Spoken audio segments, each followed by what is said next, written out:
지키시고 그날에 안식하셨음이니라. 이것이 천지가 창조될 때에 하늘과 땅에 내려오니 여호와 하나님이 땅과 하늘을 만드시던 날에 여호와 하나님이 땅에 비를 내리지 아니하셨고 땅을 갈 사람도 없었으므로 들에는 초목이 아직 없었고 밭에는 채소가 나지 아니하였으며 안개만 땅에서 올라와 온 지면을 적셨더라. 여호와 하나님이 땅의 흙으로 사람을 지으시고 생기를 그 코에 불어넣으시니 사람이 생명이 된지라. 여호와 하나님이 동방의 에덴에 동산을 창설하시고 그 지으신 사람을 거기 두시니라. 여호와 하나님이 그 땅에서 보기에 아름답고 먹기에 좋은 나무가 나게 하시니 동산 가운데는 생명나무와 선악을 알게 하는 나무도 있더라. 강이 에덴에서 흘러나와 동산을 덮시고 거기서부터 갈라져 네 근원이 되었으니 첫째의 이름은 비손이라 금이 있는 하윌라 온 땅을 둘렀으며 그 땅의 금은 순금이요 그곳에는 베델리엄과 호마노로 있으며 둘째 강의 이름은 기혼이라 구스 온 땅을 둘렀고 셋째 강의 이름은 히데겔이라 아수르 동쪽으로 흘렀으며 넷째 강은 유브라데더라. 여호와 하나님이 그 사람을 이끌어 에덴 동산에 두어 그것을 경작하며 지키게 하시고 여호와 하나님이 그 사람에게 명하여 이르시되 동산 각종 나무의 열매는 내가 이루어 먹되 선악을 알게 하는 나무의 열매는 먹지 말라. 내가 먹는 날에는 반드시 죽으리라 하시니라.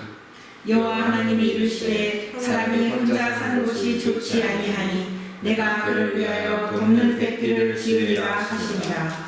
여호와 하나님이 흙으로 각종 들짐승과 공중의 각종 새를 지으시고 아담이 무엇이라고 부르나 보시려고 그것들을 그에게로 이끌어 가시니 아담이 각 생물을 부르는 것이 곧 그의 이름이 되었더라. 아담이 모든 가축과 공중의 새와 들의 모든 짐승에게 이름을 주니라. 아담이 돕는 배필이 없으므로 여호와 하나님이 아담을 깊이 잠들게 하시니 잠들매 그가 그 갈빗대 하나를 취하고 살로 대신 채우시고 여호와 하나님이 아담에게서 취하신 그 갈빗대로 여자를 만드시고 그를 아담에게로 이끌어 오시니 아담이 이르되 이는 내 뼈 중에 뼈요 살 중에 살이라. 이것을 남자에게서 취하였은즉 여자라 부르리라 하니라. 이러므로 남자가 부모를 떠나 그의 아내와 합하여 둘이 한 몸을 이룰지어다. 아담과 그의 아내 두 사람이 벌거벗었으나 부끄러워하지 아니하니라. 아멘. 오늘은 창세기 2장 말씀으로 인간 창조의 비밀이라는 제목으로 상고하면서 피차 은혜 나누기를 원합니다. 하나님은 5일 동안 이 거대한 공간과 땅과 하늘, 우주를 창조하시고 창조의 6일째에 이르러서 땅의 짐승들을 창조하셨습니다. 땅에서 기는 것들을 창조했습니다. 땅 위에서 살아가는 것들을 창조하셨습니다. 그리고는 보기에 좋았더라 그랬습니다. 하나님께서 하시고 나서 하나님이 보시기에도 걸작품이었다 그런 말씀입니다. 지금까지의 창조는 무생물이거나 또는 살아있어도 평생 그 자리를 떠날 수 없는 식물들 또는 한정된 능력으로 하늘을 날아다니는 새와 지능이 그렇게 높지 않는 동물들, 육지를 떠나서는 살 수 없는 동물들, 이들을 보고 하나님께서 보기에 좋았다 그랬습니다. 그리고 나서 하나님은 결심을 합니다. 이제 하나님을 닮은 피조물을 만들겠다고 결심한 겁니다. 기발한 아이디어, 하나님의 아주 기발한 아이디어가 떠올랐던 것입니다. 그동안 만들어낸 이 피조물을 바라볼 때 하나님은 그 피조물들을 그냥 가만히 두는 것이 아니라 이 전체를 통합해서 관리할 그러한 존재를 만들기로 생각을 했다는 겁니다. 기존에 만들어진 피조물 6일 초반까지 이루어진 피조물만 해도 보기에 좋았는데 거기에 하나 더 붙여서 이 피조물을 관리할 존재를 만들어야 되겠다 이렇게 생각했다는 겁니다. 하나님은 창세기 1장 26절에서 그들로 바다의 물고기와 하늘의 새와 가축과 온 땅에 기는 모든 것을 다스리게 하자 이렇게 생각을 했습니다. 이것이 바로 창조의 목적이었습니다. 다스리게 하는 겁니다. 우리 동양에서는 고사가 하나 유래하는 게 있는데 그게 바로 뭐냐면 활용점정이라는 말이 있죠. 활용점정. 활용점정이라는 것은 화가가 용을 그리고 나서 용의 마지막 눈동자를 그렸더니만 드디어 용이 살아서 날아갔다. 이런 그런 옛날 이야기입니다. 그렇게 해서 우리가 어떤 마지막으로 어떤 마지막 컴플리션, 마지막 피니시, 마지막 스포팅 그것이 활용점정입니다. 예를 들면 마라톤 할 때에 마지막 그 테이프를 끊고 들어가는 그 순간 그것이 마라톤의 활용점정인 겁니다. 자동차나 비행기나 이런 것을 만들 때도 마찬가지입니다. 회사는 부품들을 준비하고 기획하고 만들어서 다 갖다 놓고 나서 점진적으로 조립을 해 가기 시작합니다. 질서 있게 계획대로 배치를 합니다. 그리고 마지막에 연료를 넣고 시동을 걸 때에 바로 움직이는 자동차가 되고 움직이는 비행기가 되는 겁니다. 그전에는 그냥 죽어있는 비행기, 죽어있는 자동차. 이것을 우리는 액티베이션이라고 합니다. 액티베이트. 하나님은 6일째 초반까지 여러 가지를 만들었습니다.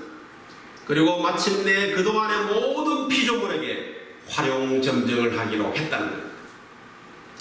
그것이 무엇입니까? 이 액티베이션, 이 활용점정의 액티베이션은 놀라운 겁니다.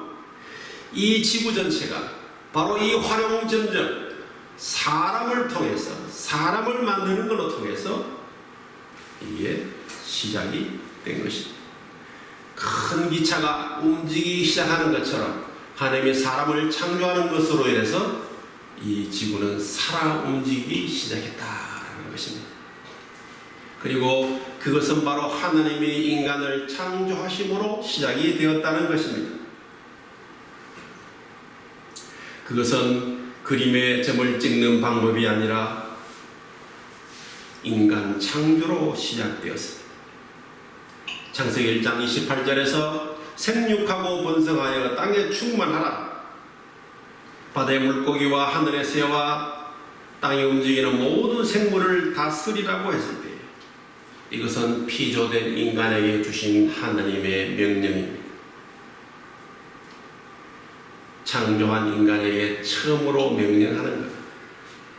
그 명령은 이 인간이 이 지구를 어떻게 다루어야 할지를 알려주는 그런 원리인 것입니다. 하나님은 아주 정의 많은 분이십니다. 그래서 이 피조된 인간이 무엇을 먹고 어떻게 살아야 될 것을 자세히 알려주셨습니다. 창세기 1장 29절에서는 내가 온 지면에 씨 맺는 모든 채소와 씨 가진 열매 모든 나무를 너희에게 주노니 너희의 먹을 것이 되리라. 사람이 먹는 씨를 가진 채소, 씨를 맺는 나무, 이것은 분명히 다른 피조물이 먹는 것과는 구별되었습니다. 땅의 모든 짐승과 하늘의 모든 새와 생명이 있어서 땅에 기는 모든 것에게는 하나님이 말씀하시기를 내가 모든 푸른 풀을 먹을 거리로 주노라 그랬습니다. 사람에게는 채소와 씨 맺는 나무를 주셨고 이 동물들에게는 푸른 풀을 주었다는 겁니다. 이미 하나님께서는 이 세상을 창조하실 때부터 우리에게 먹을 거리조차 구별하셨던 것입니다. 우리가 인간이 세상을 살아오면서 점진적으로 이것을 저것을 먹다가 보니까 이것을 먹게 된 것이 아니라 하나님이 창조 때부터 구별시켜 주셨다는 겁니다. 이 세상을 창조하시고 나서 활용점정한 것이 아니라 이제는 말을 바꿔야 돼요. 창인점정이라, 사람을 만들고 나서부터 시작되었다, 이렇게 말을 바꿔야 되지 않겠습니까? 창인점정, 내가 만든 말입니다. 사실 인간을 창조하기 전에 하나님은 그 말씀의 능력으로 모든 것을 창조하셨습니다. 모든 것을 말씀으로 창조했습니다. 태양과 하늘의 별과 땅과 물 모두 있으라. 이것은 말씀으로 만들었습니다. 그러나 살아있는 움직이는 들짐승, 하늘을 나는 새들은 흙으로 창조했다고 창세기 2장 19절에서 기록하고 있습니다. 이들은 없는 무에서 유로 만들어진 것이 아니라 이미 만드신 지구의 흙을 이용해서 만들었다는 것입니다. 그러니까 그 머티리얼 소스가 다른 겁니다. 그런데 이것을 보시고 하나님은 기뻐하셨다 그랬습니다. 하나님은 사람을 만드실 때 이것처럼 말씀만을 가지고 유의 소음으로 만든 것이 아니라 인간을 창조하신 것도 동물과 마찬가지로 이미 창조하신 피조물로부터 만들었는데 그것이 바로 흙으로부터 만들었다고 했습니다. 흙은 우리는 그 흙이 어떤 흙인지 알 수 없습니다. 왜냐하면 이 지구상에는 많은 종류의 흙이 있기 때문에 찰흙으로 만들었는지 점토로 만들었는지 알 수가 없습니다. 하지만 우리가 알 수 있는 것은 우리가 과학적인 방법으로 인간의 몸을 분석했을 때에 몸의 60%가 물이라고, 사람마다 다르겠지만 약 70kg의 사람인 경우에 약 42리터의 물, 그러니까 42kg이 물이라는 거죠. 뿐만 아니라 우리의 몸은 수소와 탄소, 질소, 칼륨, 인, 황, 나트륨, 칼슘, 마그네슘 이런 것들로 구성이 되어 있다고 합니다. 이런 요소들은 지구상의 자연 속에서 얼마든지 구할 수 있는 것들입니다. 즉 이미 창조되어 만들어진 이 지구 위에 있는 재료들을 이용해서 하나님이 인간을 만드셨다는 겁니다. 사람을 만들고 나서 하나님께서는 아주 기뻐하셨다 했습니다. 다른 피조물을 만들고 나서는 보기에 좋았더라. 사람을 만들고 나서는 보기에 심히 좋았더라. The best of the best가 되었다는 겁니다. 사람을 만들고 나서 하나님께서 생기를 코에 불어넣으셨습니다. 지금도 인간은 코로 숨을 쉬지 못하면 죽음입니다. 왜냐? 하나님이 숨을 불어넣으셔서 생명을 주셨기 때문에 그 숨이 스톱되면 죽는다는 거죠. 당연한 원리입니다. 왜 숨을 못 쉬면 죽느냐? 의학적으로 이런저런 원리를 이야기하겠지만 간단합니다. 하나님이 숨을 불어넣어서 생명을 시작하게 했으니 우리 인간의 생명은 숨을 스톱하면 죽습니다. 당연한 거죠. 코로 불어넣은 생기는 하나님이 인간에게 주신 축복이었습니다. 이 스피릿 그리고 브레드란 말이 있습니다. 숨을 쉰다는 거죠. 브레드. 여러 고대 언어에서 이 스피릿과 영이라고 하는 스피릿과 숨 쉰다는 브레드가 아주 깊이 연관성을 가지고 사용되어 왔음을 우리는 알 수 있습니다. 라틴어와 그리스, 히브리어에서 같은 말로 사용되어 왔습니다. 즉 스피릿이나 브레드나 같이 섞어서 사용을 했다는 그런 말입니다. 라틴어 스피리투스라는 말은 스피릿의 뜻도 있지만 브레드의 뜻도 있습니다. 즉 영이라는 뜻도 있지만 숨을 쉰다는 뜻도 같이 가지고 있다는 겁니다. 스피리투스에서 파생된 말들이 aspire. aspire는 영어에서 목표 달성을 한다, 뭐를 추구한다, 그런 뜻입니다. 또 conspire, 뭘 음모한다는 거죠. 또는 inspire, 영감을 준다, 또는 숨을 들이쉰다. perspire, 땀을 흘린다. and expire, 숨을 내쉬고 죽는다는 겁니다. 이 모두가 다 breath, 숨 쉰다는 것과 관계 있습니다. 열망한다는 aspire는 숨을 깊이 쉰다는 것, 숨을 깊이 쉬고 다시 시도한다는, 열심히 시도한다는 뜻을 가지고 있습니다. 그게 aspire입니다. conspire는 머리를 맞대고 서로 숨을 들이쉬고 내쉬고 하면서 뭔가를 생각하고 플로팅한다는 거예요. 뭔가 음모를 꾸민다는 겁니다. 그리고 inspire는 다른 사람이나 하나님이 숨을 불어주어서 영감을 받도록 하는 겁니다. inspire, 영감을 받게 하는 겁니다. 숨을 들이쉬는 것이고, 또 사람이 피부로 숨을 쉴 때에 perspire가 됩니다. 땀을 흘리는 겁니다. 땀을 흘리는 것은 숨을 쉬는 것을 의미하는 겁니다. 그런 작용이죠. expire는 숨을 내뱉는 겁니다. 밖으로 내뱉는 거죠. 숨을 마지막으로 밖으로 내뱉고는 죽음입니다. 그래서 우리는 많은 우리 생활에서 우유나 여러 가지 생필품에 보면은 expiration date라고 나옵니다. expiration date, 죽음의 날짜라, 유효기간이 끝났다는 그런 뜻이죠. 그리스어에서는 pneumara는 단어가 있습니다.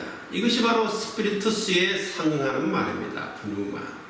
앞에 나오는 PN은 공기를 뜻하는 뜻입니다. 공기. 그래서 공합, 공기를 이용한 공기의 압력을 이용해서 하는 자동화 시스템을 할 때에 바로 공합을 이용하는데 그것이 뉴매틱이라고 합니다. 영어에서는 P를 발음하지 않기 때문에 뉴매틱이라고 하죠. 그런가 하면은 폐에 바람이 들어갔다가 나갔다 하는 이 폐가 염증이 생길 때를 폐렴이라고 하는데 그것을 뉴모니아라고 합니다. 뉴모니아. 그리고 폐의 기포가 부서져서 우리말로 기흉이라고 하는 것을 뉴모소락스라고 합니다. 다 이게 호흡과 공기와 관계가 있는 그런 말입니다. 라틴어와 그리스에서 이 스피릿이 호흡, 바람, 공기를 나타내는 말이 있습니다. 그러나 이 히브리어에서는 루하라는 말이에요. 루하. 루하라는 말은 이 말을 하려면 루하라는 단어를 읽으려면 바람을 밖으로 내품으면서 읽어야만이 가능한 말입니다. 루하, 이렇게 되는 거죠. 여기서 우리는 하나님의 영, 홀리 스피릿과의 연결점을 찾을 수 있습니다. 하나님의 영이 우리의 코로 들어옴으로 해서 하나님의 영이 우리에게 바람을 불어넣어서 생기를 불어넣으면서 우리에게 코로 들어와서 우리가 살아있는 생명이 되는 그 시점에 인간은 숨을 쉬고 살아있는 존재가 되었습니다. 하나님의 영이 같이 들어온 겁니다. 단지 그냥 휠휠 날리는 의미 없는 바람만이 들어온 것이 아니라 하나님의 영이 들어와서 우리를 생명이 살아있는 사람이 되게 했다는 것입니다. 하나님은 아담을 인류의 조상으로 만드시고 지구를 다스리는 권한을 주셨습니다. 그러나 혼자 있는 아담 남자 이 사람 한 사람을 보시고는 혼자 사는 것이 좋지 않다고 했습니다. 인간을 가장 잘 아시는 하나님이 인간이 혼자 있는 것이 좋지 않다는 말씀을 하셨습니다.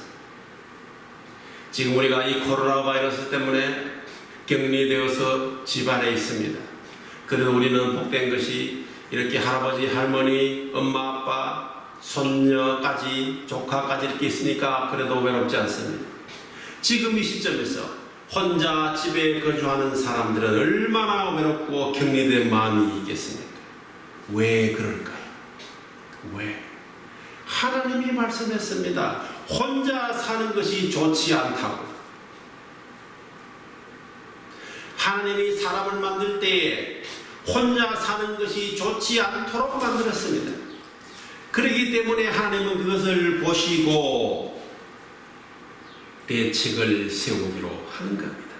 바로 함께할 사람을 만들었다는 겁니다. 그 방법은 참으로 신기한 방법으로 만들었습니다. 기상천외한 방법입니다.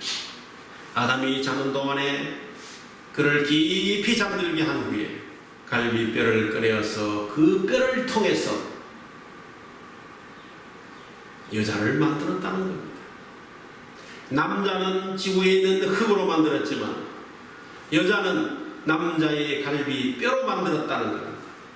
어떻게 보면은 흙보다는 뼈가 더 그래도 좀 귀하지 않을까요? 그렇다면은 남자는 흙으로 만들었는데 여자는 뼈로 만들었으니까 여자가 좀 더 귀한 것 같기도 하고 그런 생각도 들기는 합니다. 왜냐하면 재료가 다르니까. 이것은 하나님의 인간에 대한 창조를 통한 사랑의 표현입니다. 창조를 통해서 하나님이 인간에 대한 사랑을 드러낸 겁니다. 혼자 독처하는 것이 좋지 않은 아담을 보고 하나님께서 같이 있으라고 이브, 하와를 만드신 겁니다. 그냥 한 여자를 한 남자에게 갖다 주고 같이 있으라고 한 것이 아니었습니다. 하나님은 이들에게 결혼이라는 창조적인 제도를 만들어서 두 사람을 결합시켰던 겁니다. 그래서 이들은 한 가정이 되었습니다. 인류 최초의 가정이 되었습니다. 남자가 부모를 떠나 그의 아내와 합하여 둘이 한 몸을 이룰지어다 라고 명령하였던 겁니다. 이것이 바로 인류 최초의 가정입니다. 하나님이 직접 맺어주신 가정입니다. 서로 존경과 사랑으로 만들어주신 가정입니다. 하나님은 가정을 통해서 하나님의 뜻을 이루어가고 있습니다. 가정을 통해서 영적인 관계를 가장 잘 이해하도록 하셨습니다. 하나님과 인간과의 영적인 관계를 예수님은 자신을 신랑으로 그리고 교회를 신부로 신는 신실한 신자들을 신부로 표현했습니다. 인간의 창조는 큰 의미를 가지고 있는 겁니다. 그냥 단순히 6일째의 마지막으로 창조된 그러한 꼴찌로 창조된 인간이 아니라는 겁니다. 하나님의 깊은 뜻이 있어서 이미 다 만들어 놓고 난 뒤에 마치 주인공이 가장 뒤에 나타나는 것처럼 이제 하나님은 인간을 창조하셔서 그것도 혼자 있게 하지 아니하시고 배필을 만드셔서 가정을 세우셔서 이 세상을 관리하고 다스리도록 하셨던 것입니다. 그래서 우리는 지금도 온 세상을 다스리고 있는 것입니다. 하나님이 지으신 최초, 세계 최초의 조직인 가정을 통해서 하나님의 깊은 뜻을 이어가고 있는 것입니다. 그런데 하나님은 창세기 2장 24절을 통해서 남자가 부모를 떠나 그의 아내와 합하여 둘이 한 몸을 이룰지라고 했습니다. 신기하게도 여자가 부모를 떠나라는 말은 없고 남자가 부모를 떠나라고 합니다. 우리는 이 부분에 대해서 언젠가 시간이 내어서 다시 한번 깊이 다루어 보려고 합니다. 왜 하나님은 남자가 부모를 떠나라고 했나?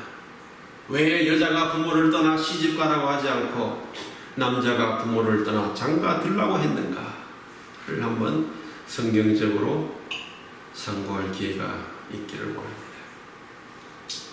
그리고 하나님께서는 강이 흐르고 금과 보석이 풍부한 곳 그곳에 에덴 동산으로 인도하시어 살게 하셨습니다. 그것이 하나님이 인간을 위해서 예비하신 것을 아주 잘 보여주는 대표적인 겁니다. 하나님은 우리를 위해 좋은 것을 예비하십니다. 하나님은 우리가 먹고 살 수 있도록 준비하셨고 지금도 계속 그렇게 하고 계십니다. 지금 우리는 코로나 바이러스를 통해서 여러 가지 어려움에 겪고 있습니다. 여러 가지 어려운 환경에 처하여 있습니다. 하지만 사랑이 많으신 하나님은 이것도 곧 해결해 주실 것으로 믿습니다. 이제 머지않아 에덴 동산의 그 아름다움을 준비하시고 아담과 하와로 그리로 이끌어 가신 하나님께서 우리에게 해결해 주시고 더 좋은 것으로 주실 것을 믿습니다. 아마도 이 코로나 바이러스가 지나고 나면 우리 이 세상은 많이 변화될 것입니다. 지금까지 살아온 우리의 삶의 패턴은 많이 바뀌어지게 될 것으로 생각합니다.